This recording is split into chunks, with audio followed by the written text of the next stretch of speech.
Hello, and welcome to Movies I've Seen. I'm Jackie Falco, and this is my podcast. Last night, Sam and I went to see The Batman on opening night. The ticket claimed that it was an IMAX theater, but I've been in real IMAX theaters, so this was just a big theater. And we both really liked it. A lot. So here's our conversation talking about it, and then there's some housekeeping notes at the end of the show. Welcome to Season 3. Hey, Sam. Hey, Jackie.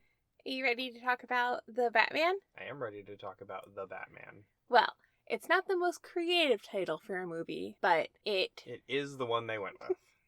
We can just give our initial thoughts, and then it's going to be Spoiler City. Yes. Because I am not great at separating out spoilers.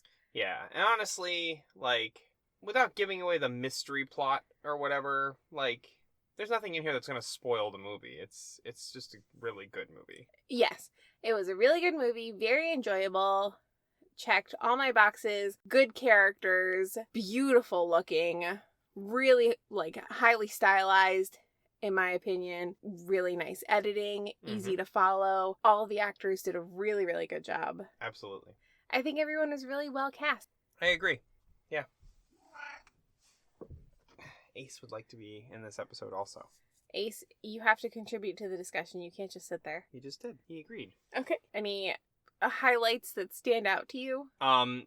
Fantastic car chase scene. Oh, there was a good car chase. I liked the way that the fight scenes were choreographed. It's very Batman, and yet it's very different from the types of Batman stuff that have been coming out the last, 10 years or whatever. Mm-hmm. The mystery was fun.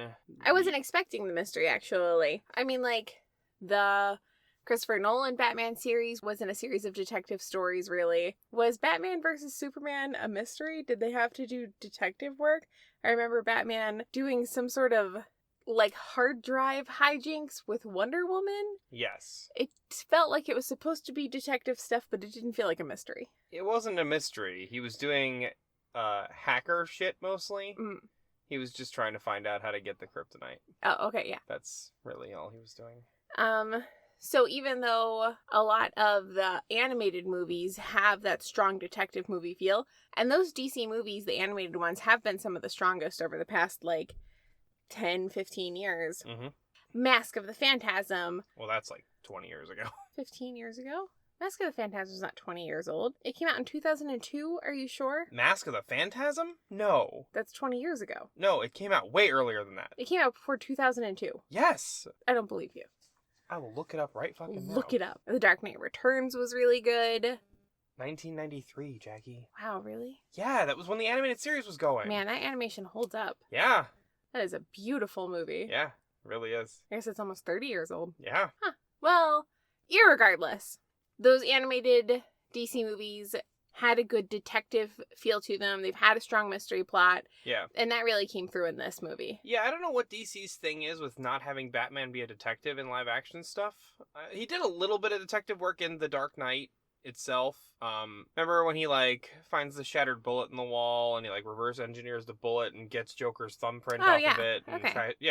So there's some detective work that happens in those movies, but not very much. And in the Michael Keaton Batman, he tracked down all the poisons and solved the mystery of how they were killing people and everything like that. So there's elements of it in there, but generally the plot is either, mob busting or straight up superhero stuff.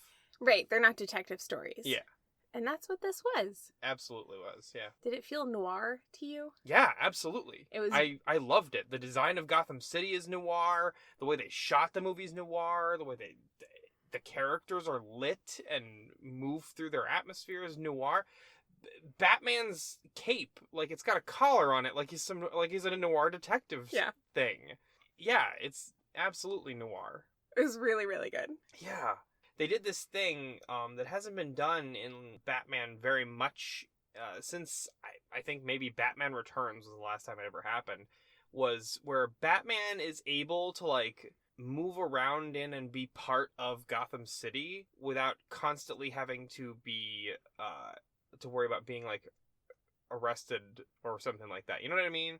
back in like Adam West's day. Like he's like walking around, interacting with police and stuff like that. Obviously that's like a cheesy thing, but like they made it work in the context of this movie where he's been in Gotham City for 2 years at this point. He's kind of an open secret. Everybody knows he's around, and the cops are kind of like, all right, you're bad.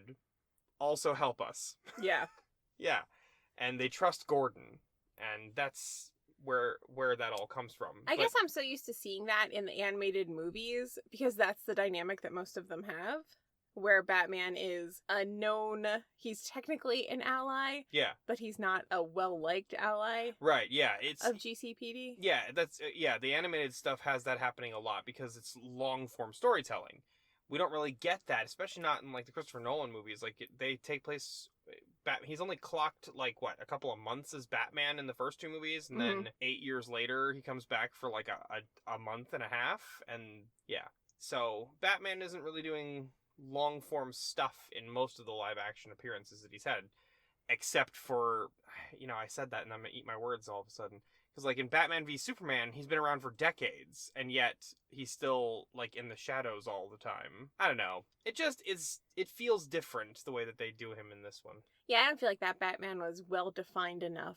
No, we don't know, like, what his history is with Gotham, like, where he stands with the authorities. I know Gordon is still on his side, but like they kind of act like he's semi-retired, but then also they act like, well, we still have the bat signal and we know he'll come if we put it on. So that's all the Ben Affleck Batman stuff. Yes. Okay, so the use of the Batman signal in The Batman, top notch. Absolutely. Really, really good.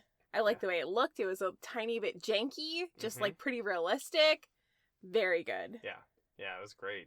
The whole movie, it was raining and the weather was crummy, just like in Gotham. Yeah. And I thought, how brave to just really have it crummy and raining all the time. Well, yeah, they were doing noir. Like, it fits perfectly. Gotham's always been like noir land. Like, the best versions of it have always been that. Like, Batman Begins has one of the best depictions of Gotham I'd ever seen up until this movie, and then they ditched it for The Dark Knight and The Dark Knight Rises. And I didn't know why. I was like, I get that you're filming on IMAX cameras and you're very excited now, Christopher Nolan, but, can we have the Narrows back again, please? That was really cool looking.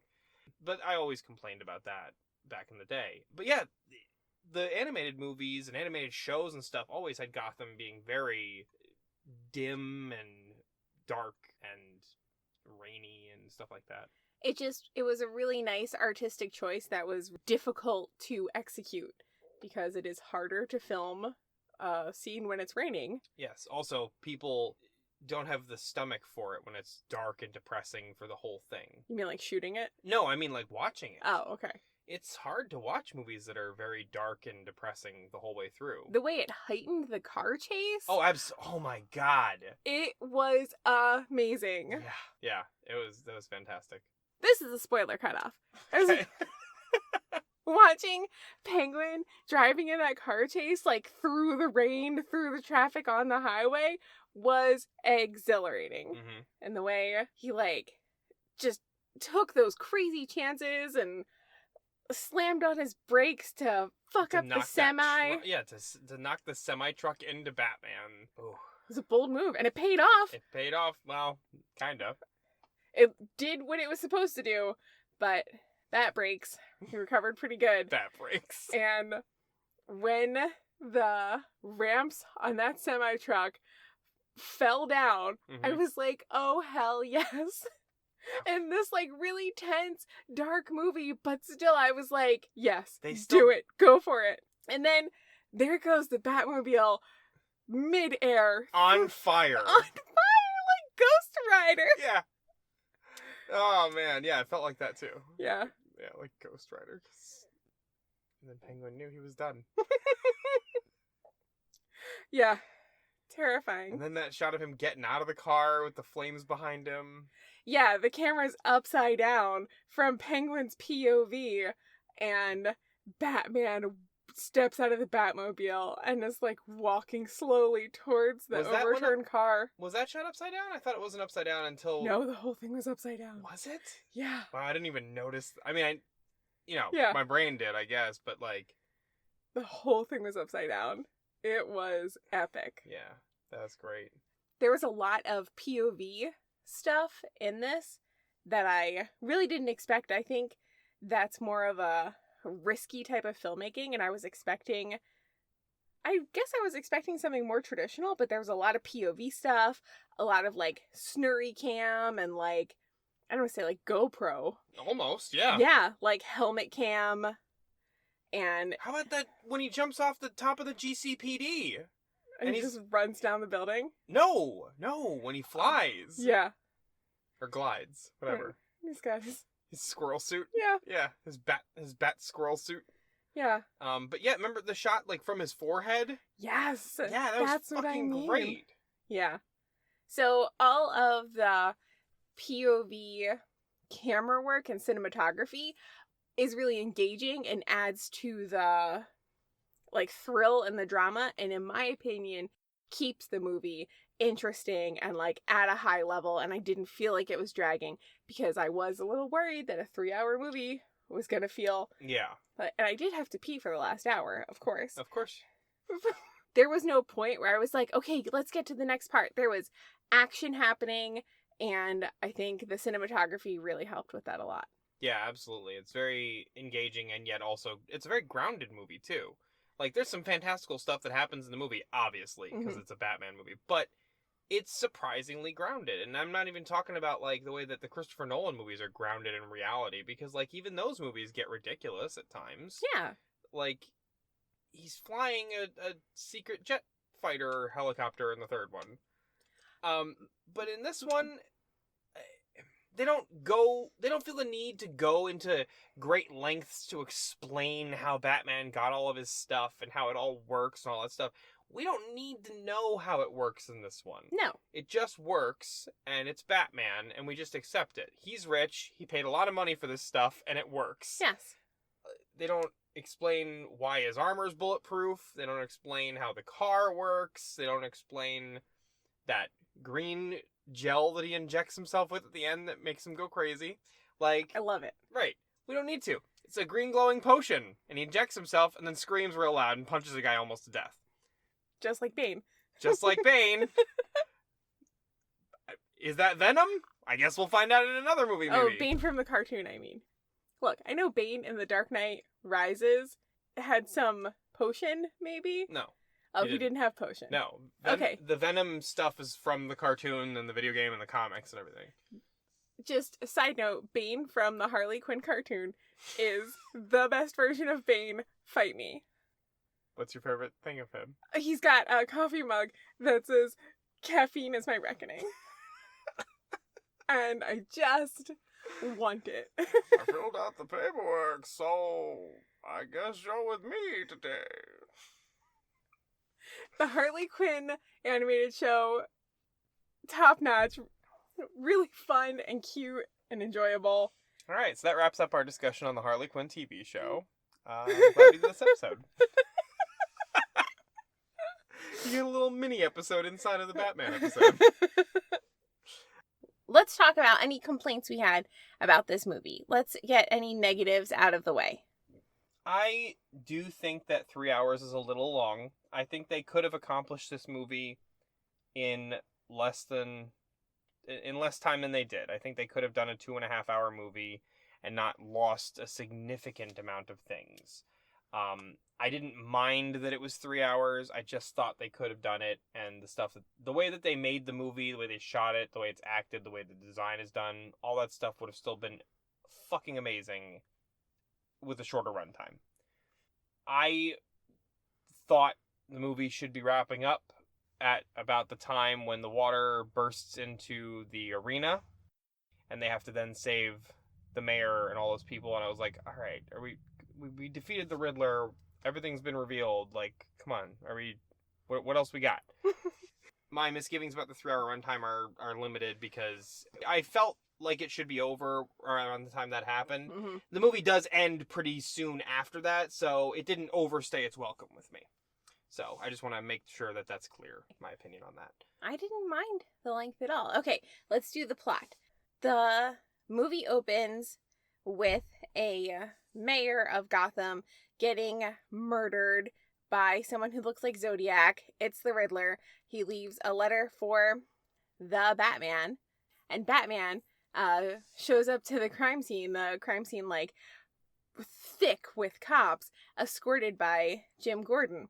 And people are like, Gordon, you brought him here? And Gordon's like, this concerns him because the letter is addressed to him. The Batman, yeah. Also, they've taken the time before this to establish that Batman's been around for 2 years, and the city doesn't really know what to make of him yet. They kind of regard him as a symptom of how shitty everything is, and everyone's afraid of him. Criminals and regular people alike are kind of all scared of him at this point, because that's what he's worked really hard to do. He made everybody afraid to go into the shadows when the signal comes on. Like, they did that great montage before we even see Batman. Yeah, it's really good. Yeah, so when he shows up at that crime scene and the cops are all like, can we trust this guy? Yeah, you're like, I don't know, can we? The audience is saying that. I trust him implicitly. Oh, I'm sure you do. With my life. I trust Batman with my life. Would I trust him with your life? Yeah, also I trust him with your life. All right, good. Okay. Batman and Jim Gordon are working together to figure out who the killer was. And it's this guy named the Riddler, and he leaves, like, cipher clues. And back in the Batcave, which looks very nice, by the way, Batman's good friend and butler, Alfred, helps him decipher the coded messages.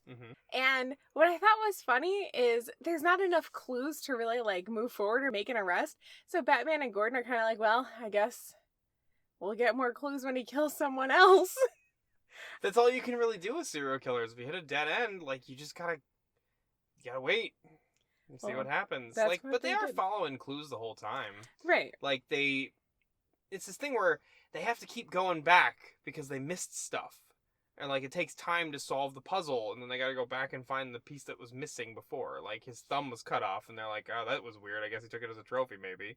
But then Batman and Alfred solve the puzzle, and it says the word drive. So he's like, okay, a car. And then he's looking around the car, and he's like, I'm looking for a USB stick.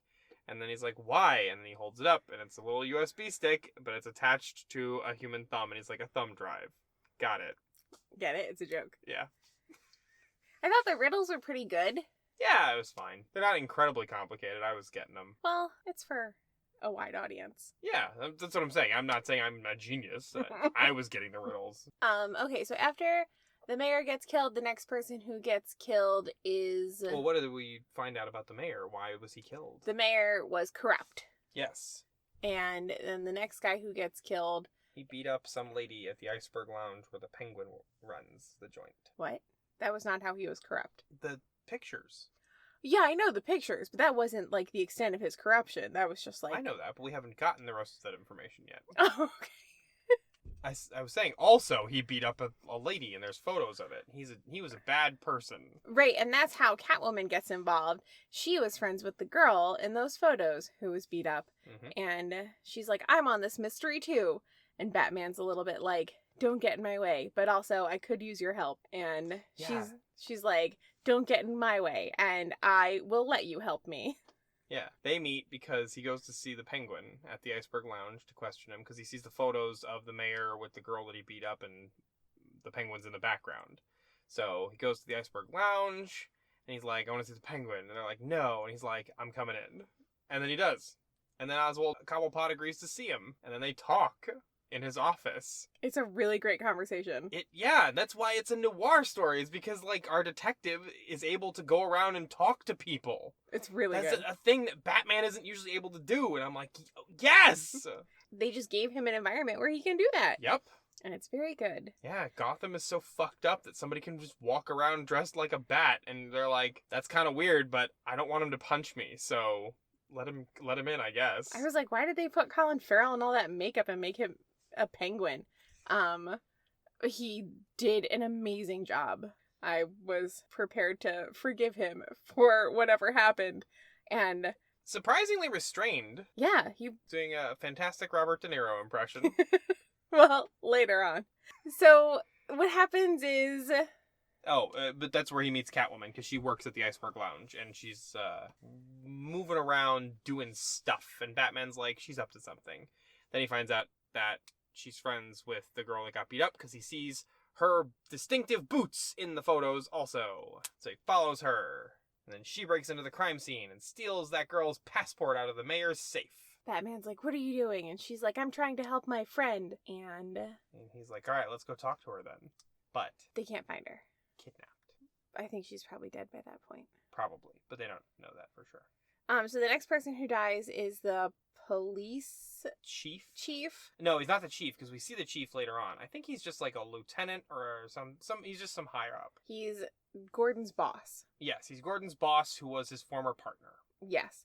And he is also framed as a liar. This is where not framed. I know, like, I know how you mean framed, but he's not framed.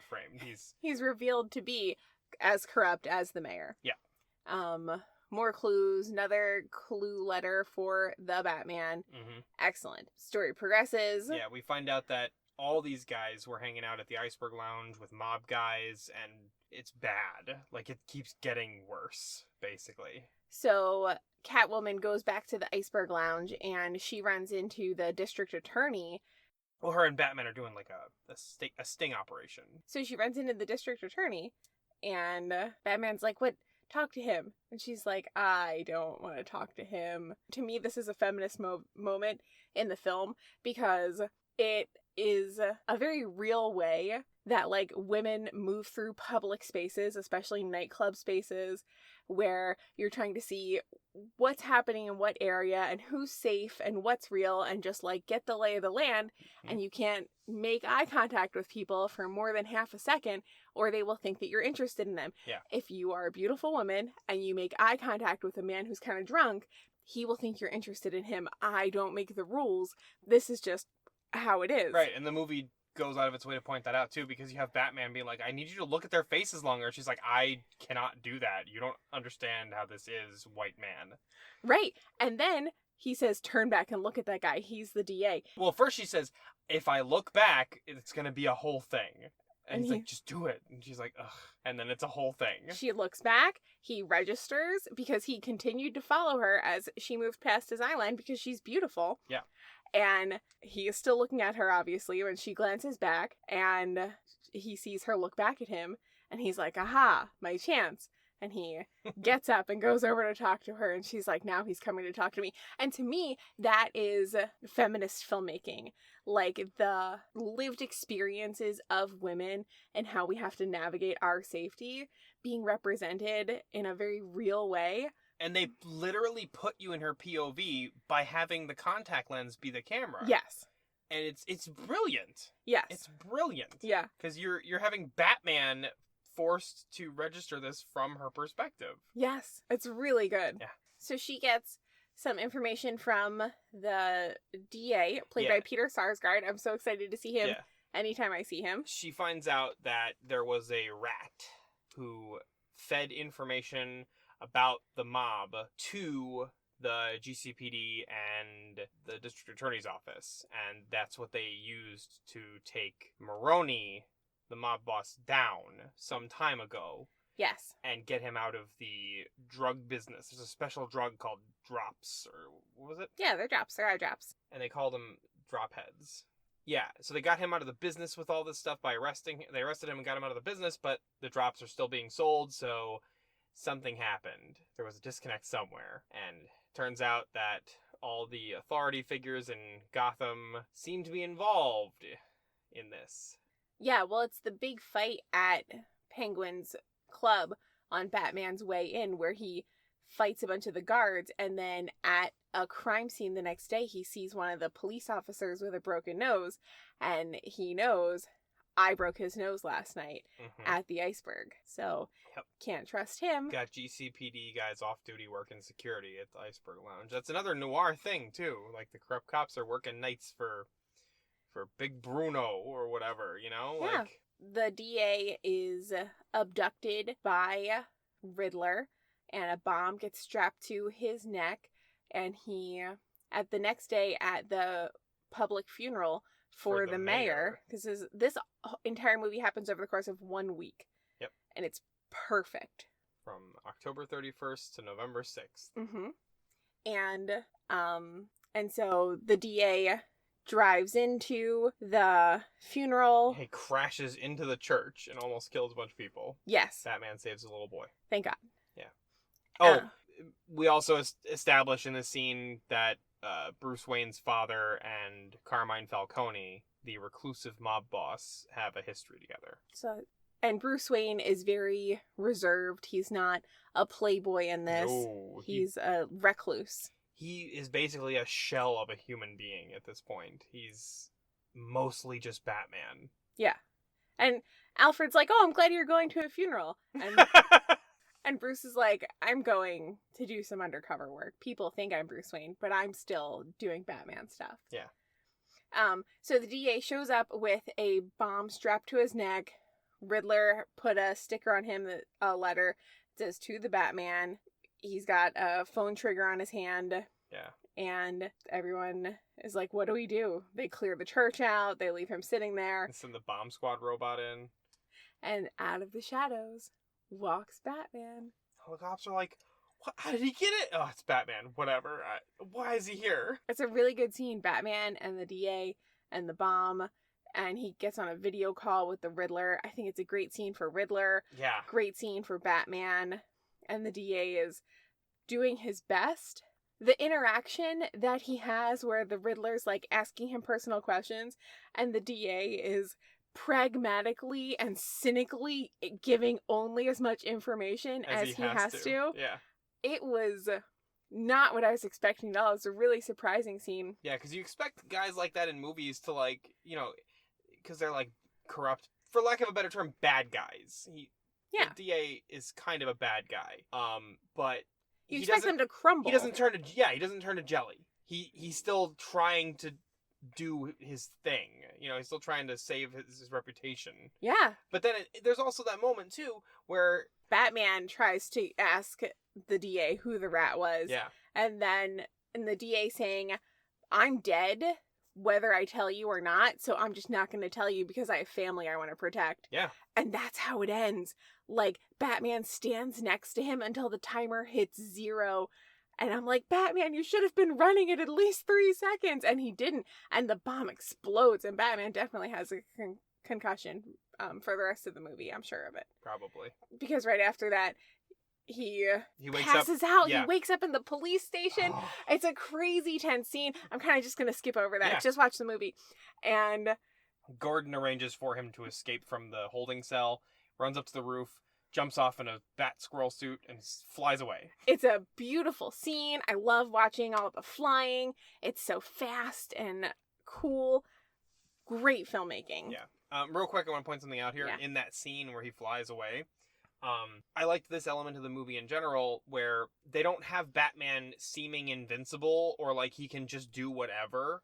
Because like when he runs up and he gets to the edge of the roof, he's like, there's that moment where he's like, oh, fuck, I'm high up. Yeah. And then he does the squirrel suit and you're like, he's not sure if it's going to work, but like, what else is he going to do? There are a lot of those moments throughout the movie, and I really enjoyed that because it makes Batman into much more of a crime-fighting detective than a superhero. And I love Batman being a crime-fighting detective who's a vigilante. I like him being a vigilante, not a superhero. And for me, also, moments like that raise the stakes of the movie. Mm-hmm. The stakes for Batman are his life. Mm-hmm. And I know as a movie watcher that he's probably not going to die because this movie is called The Batman. Right. And it's not that kind and of movie. Also, he's Batman. Right. But for Batman to think like, oh, this is dangerous, and for him to, the visual storytelling of Batman being afraid of something is so valuable to my involvement in his character. Yeah. And in the scene. Yeah. Because you're like, oh, this is dangerous. Because, like, there's a similar scene in The Dark Knight where he jumps off the Sears Tower and he, like, does that glider thing. We don't see his face. There's no moment of hesitation. Nothing. And I get it. It's Batman. You want him to be cool. You want him to be brave. You want him to be completely indomitable. I get it. But at the same time, if you want to do something different with Batman, this is exactly the right way to do it. Because now you're making it to where, how did he do that? Oh, he's Batman. That's still there, but maybe he's not certain about it because he's only been doing this for a couple of years. I think that's really cool and good, and I don't mean to get, like, too much, but this is the Batman that we kind of need right now, you know? Elaborate. That bravery is facing your fears, not the absence of fear. Yeah. Oh, okay. I get what you're saying. And so I think having superheroes that are afraid but do it anyway because they have to. That overcome fear, that work through things. Yeah. I think that's valuable. Yeah, it is. And I think Marvel's been doing that pretty successfully. Yeah. And I think DC hasn't tried until now. They have, but they're trying in the wrong way because they think that trying is Man of Steel. Well, where Superman is a dead-eyed psychopath. I don't want to alienate DC fans or say Marvel movies are perfect because that's not. No, they're not perfect by any stretch of the imagination. They are popcorn schlock fun. Well, some of them are better than others, is what.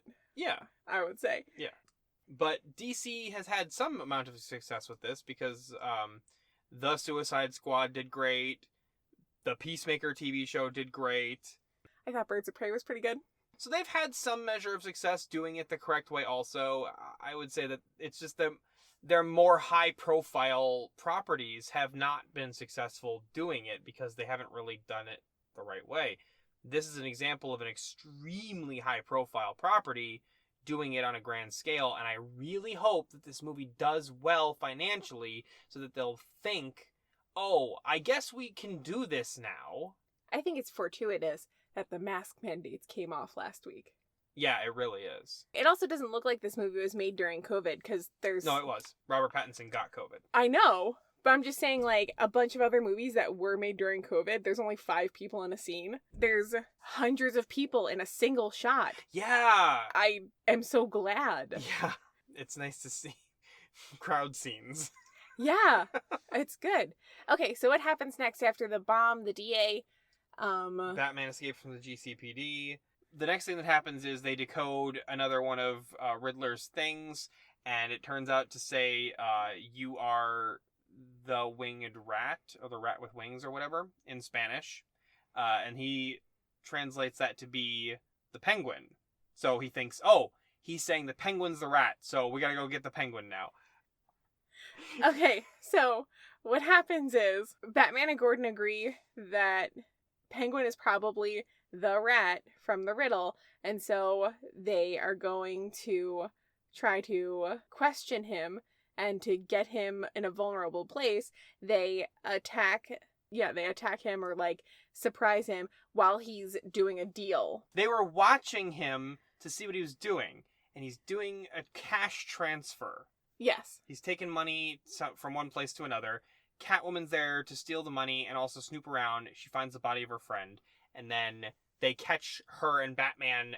They're talking, and then they start shooting at them. Catwoman's about to get killed. Batman jumps in the Batmobile and chases Penguin.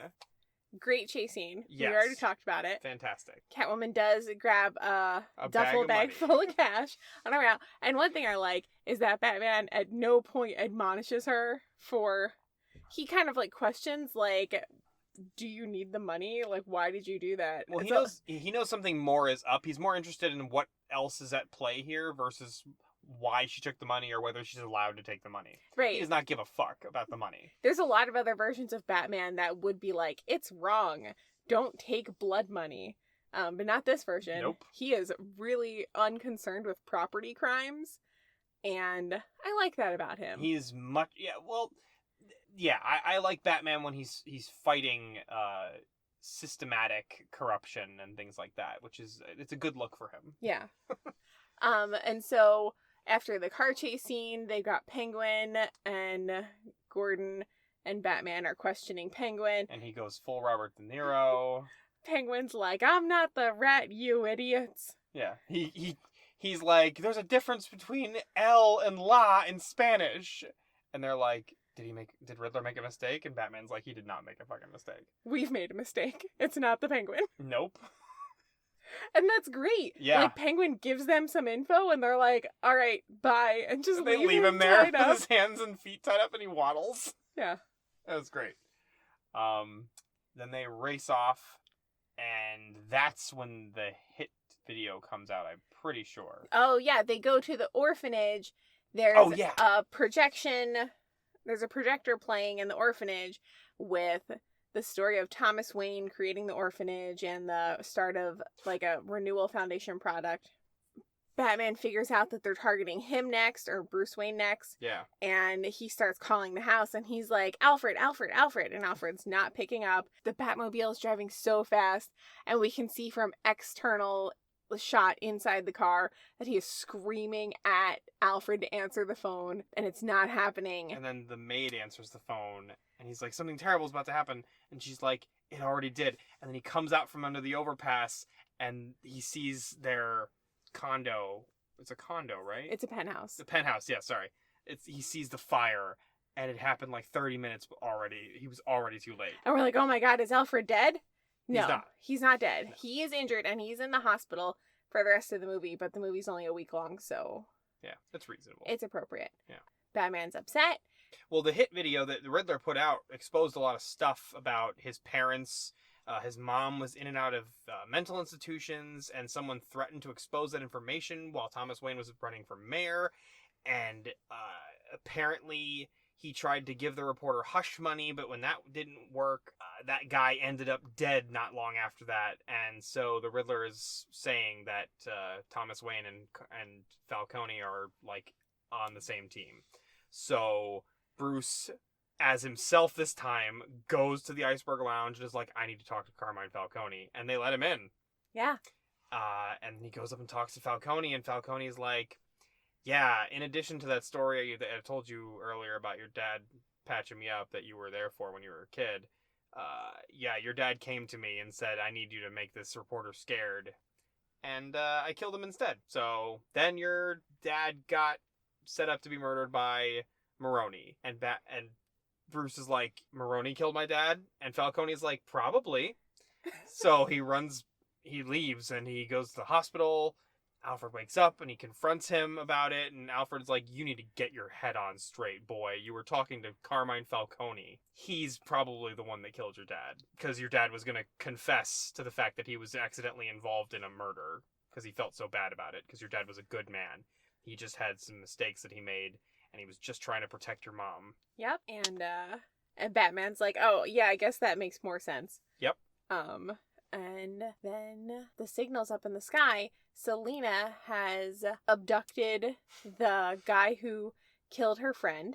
Yep. And has him on the meeting spot for the signal. Yep. And Batman and Gordon go up there, and they're like, I thought this was you. Because they, meet on the ground. Yeah.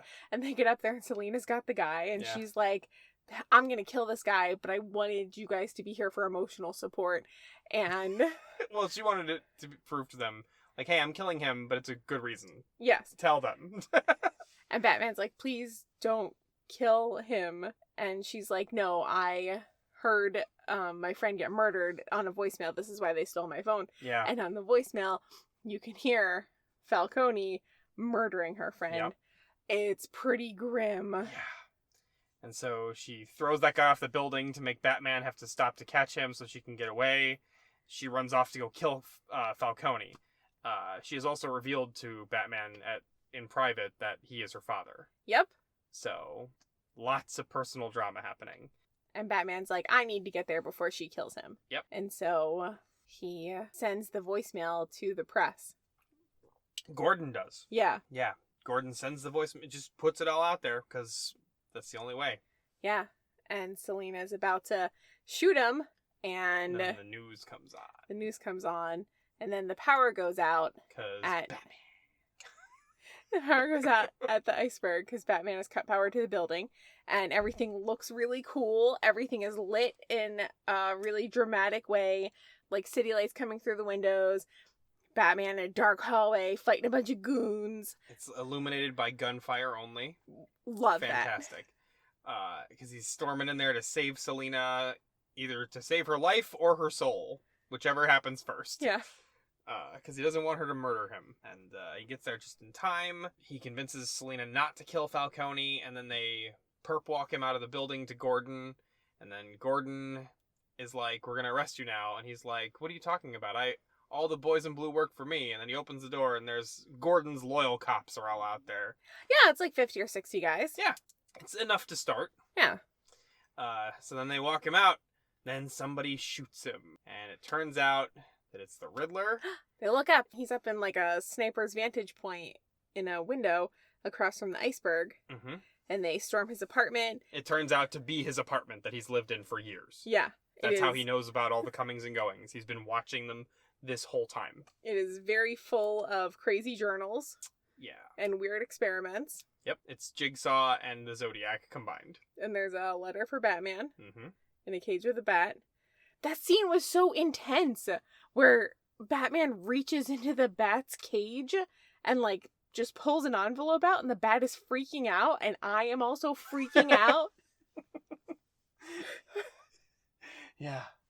It was great. Yeah. It was a really smart way to shoot that, as a really interesting way to, like, inject even more tension into a scene that, like, should be tension alleviating. Mm-hmm.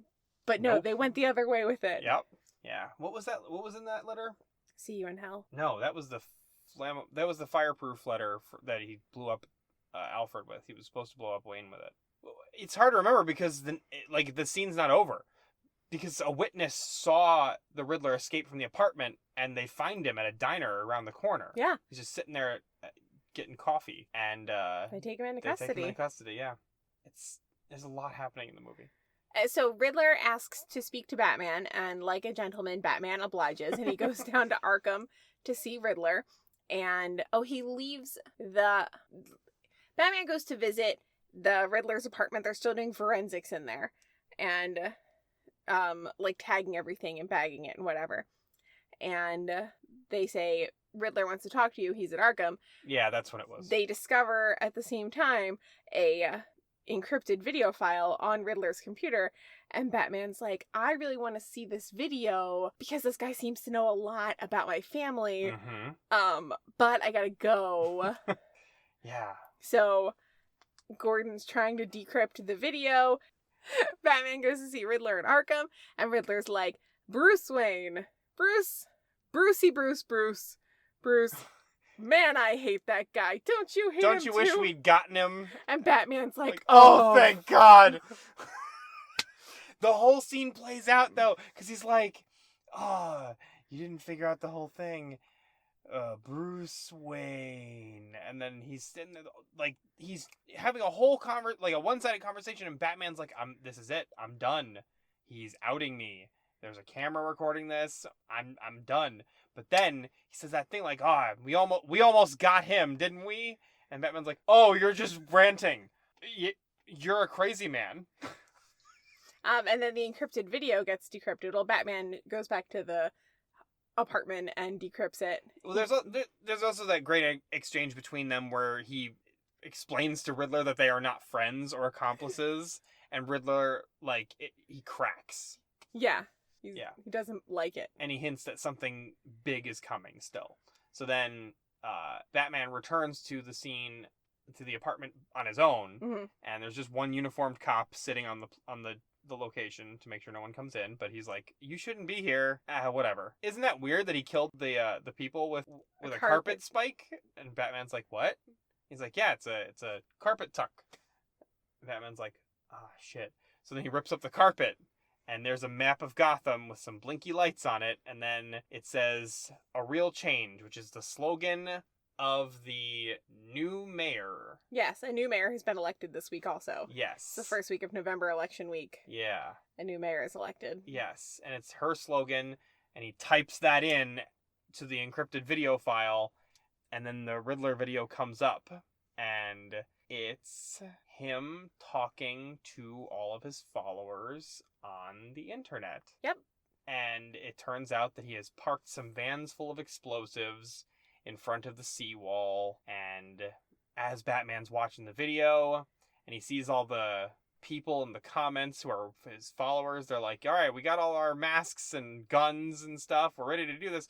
All the vans explode, the sea rushes in and floods the whole goddamn town. Yep. It's a disaster. Everyone is getting to the amphitheater. Gotham Square Garden. Gotham Square Garden. Yeah. Madison Cube Garden. Madison Cube Garden. And Batman is like, I guess I have to get there, and I don't have a boat. Meanwhile... Where's the bat boat when you need it? In the Gotham Square Garden, things are going bad. Water's rising. Yeah, it's the higher ground in Gotham. Everybody's running there. They think they can be safe, and it's like sort of an evacuation center. Yes. Which is where the mayor just so happens to be giving her speech, and it's part of the Riddler's plan. Like, he wants everybody to go there, and he has all of his guys there ready to go. So the Riddlerites show up. And the Riddlerites, I like that. And they are on, like, the catwalks up on the top of the building, and they have rifles and shotguns, and they start shooting people, and they shoot the mayor, and then chaos is ensuing, and then Batman, like, explodes the glass dome right above them and jumps down. He starts fighting all of them on the catwalks, and they are shooting him with these huge slugs. Yeah. And the whole movie, he's been, like, no-selling regular bullets. Yeah. Definitely. He's, like, hugely padded. Yeah. Good. But these slugs are taking him back, and then the one guy, like, shoots him point blank with a shotgun shell. Definitely breaks his ribs. Oh, and then, thank God, Selena shows up at the last minute to help him. Yeah. And, whew. Yeah. And then she helps him, and then a guy ambushes her. Like, the last guy ambushes her, and he's gonna kill her, and then Batman injects himself with some glowing green solution that's probably venom. Hopefully. And then he goes ape shit and almost beats that guy's face into a pulp. And then Gordon shows up at the last minute and he's like, hey, please don't murder somebody. In front of me? Yeah. Batman almost swings on him too, and he's like, we're friends. That's good control, Batman. Yeah. So he does not beat someone to death. And then the guy, they pull the mask off the guy, and they're like, who are you? And he goes, I'm Vengeance, just like Batman said in that viral video of him. Yeah.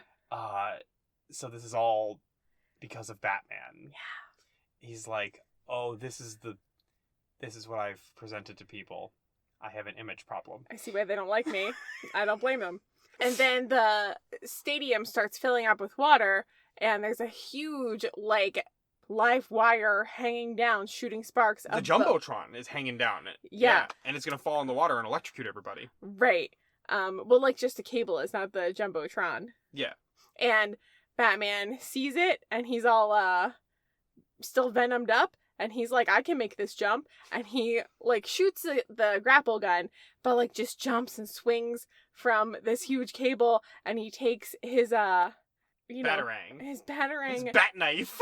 His batarang / cutter, and he goes 1, 2, 3 deep breath and slices through the cable and hopes he doesn't die. And then he falls into the water. And I also hoped he didn't die, and he didn't. He's fine. Yeah. He stood up a minute later, and then he helped the mayor. She was really afraid of him. And there's like 100 people down there. Well, like, underneath a cage, like underneath some fallen... The stage had fallen on her. Yeah. What are those things called? What? Anyway, yeah, underneath, like, the staging materials, there's 10 people trapped under there, and Batman goes over and moves it out of the way. Pops a flare, and then everybody's afraid of him, except for the little boy who was... Oh, it's the former mayor's son. That little boy saw Batman at the crime scene, and he just, like, instinctively knew he was a good guy. Yes. He takes Batman's hand, and then everybody else is like, all right, he didn't murder that child, so I guess... I guess we'll be okay. And they were right to trust him. He did not murder any of them. Yeah, and then there's that great shot of him leading, like, 100 people, like, out of the water with the flare and everything. I like that a lot. Yeah.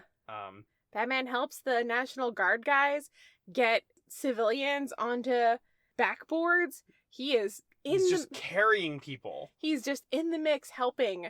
And he's on the news. Like, the national news is obviously, because it's a big deal. Like, yeah. Like, martial law is declared. The National Guard's on the way. Like, it's going to be a bad situation for a long time. But right there, they're like, there's some strange masked man helping the National Guard. It's crazy.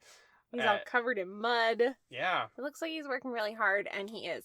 And and that's where we get the message of the movie for Batman, is that he needs to be more than just vengeance. He needs to be a symbol and an inspiration. People need to have hope when they see him, not just terror. not just fear. Only bad people should be afraid of him. And then Selena says, "Hey, I'm leaving town." And he says, "I'll miss you." And she's like, "Do you want me to stay?" And he's like, no, first she says, "Do you want to come with me?" And he's like, "I can't come with you." And she's like, "Oh, do you want me to stay?" And he's like, "You should go." it was nice to see them kiss halfway through the movie. They Yeah. kissed. It was a really good kiss. Yeah. And then he goes to kiss her at the end, and she's like, "I gotta go." Yeah.